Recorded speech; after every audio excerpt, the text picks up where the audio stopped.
Would you like to know more?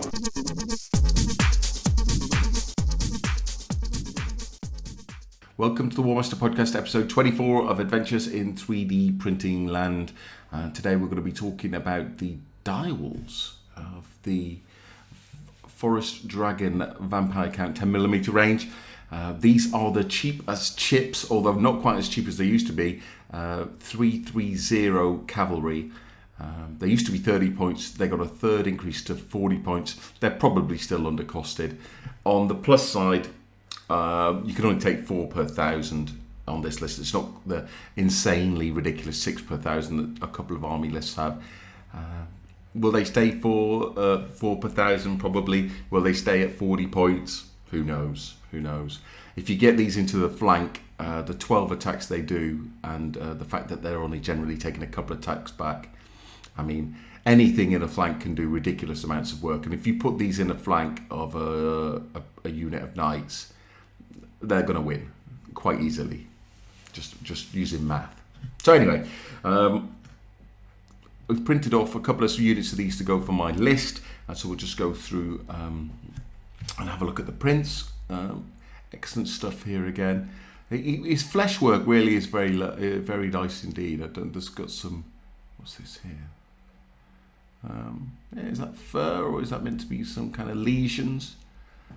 We've got this must be the alpha male, although there's not a command strip because they don't carry banners and stuff, being dogs. I think this is meant to be the leader model here up on the up on some rocks howling.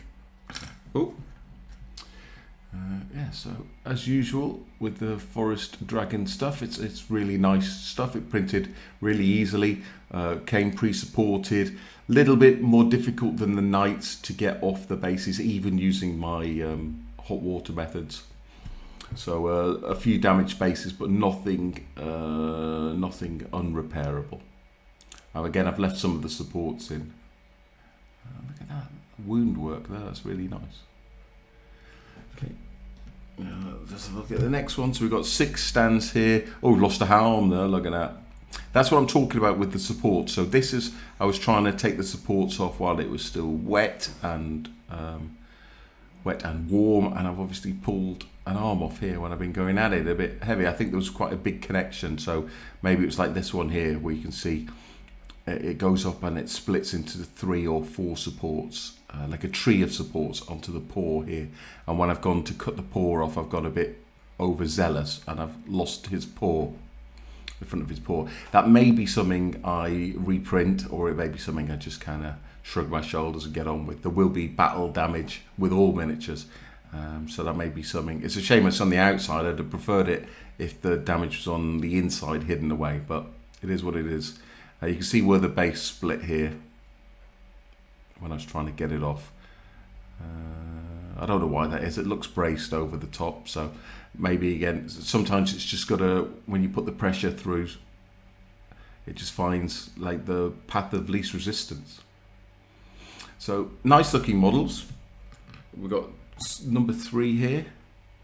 Obviously it's quite difficult for this kind of miniature to look different. It's the same as all hounds. Hounds are hounds. You can see here again where there's quite a lot of connections because of the way it's printed. You want each of these individual claws to be supported, and that makes this quite a big raft of supports here to get off as maybe as many as 5. But I've left that one on. We've got some, I don't know what that meant to be there, like a branch or something. I've left that in. I think that's meant to be part of the base. And then we've got the run of 3 here. So dials, I think, were part of the November set, which I've only just got round to finishing printing, which was the one with the heavy skeletons, the grave guard in them.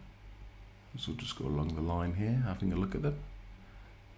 That one's a bit lumpy, isn't it? Yeah, look, that's a bit. I don't know, again, because there were a lot of supports here, so this may have just been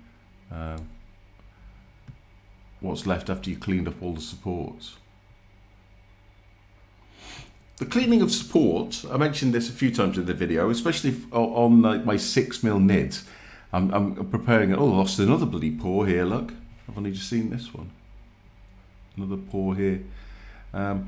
Cleaning of the 6mm nids, that can take quite a long time. I've cleaned up like 180 bloody shooty nids, whatever they're called, termagants. And each of those had maybe 7 or 8 supports. So that's an incredible amount of supports to clean off. So that time you spend isn't nothing, and I haven't got that one off there. But already going through these here, I can see that I've lost a couple of. This is the second claw I've lost. So even though it's getting them off with the warm water is easier, it can still cause issues, because obviously, as soft and easy to remove as the supports are, that goes to the same for all the other details on the model.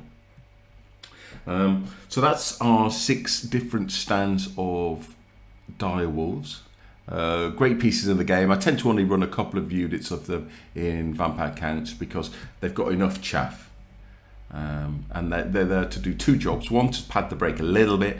2, because if they get into a flank, they can do work. But the main job is I put 1 unit of these with 2 units of the black knights, and these guys are bodyguards. So if somebody's going to get shot with cannons, it's going to be these.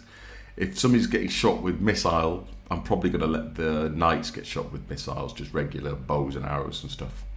But anything that's going to do a lot of damage, it's going to hit these rather than the knights. Okay, so hopefully you enjoyed this video, and I'll see you next time.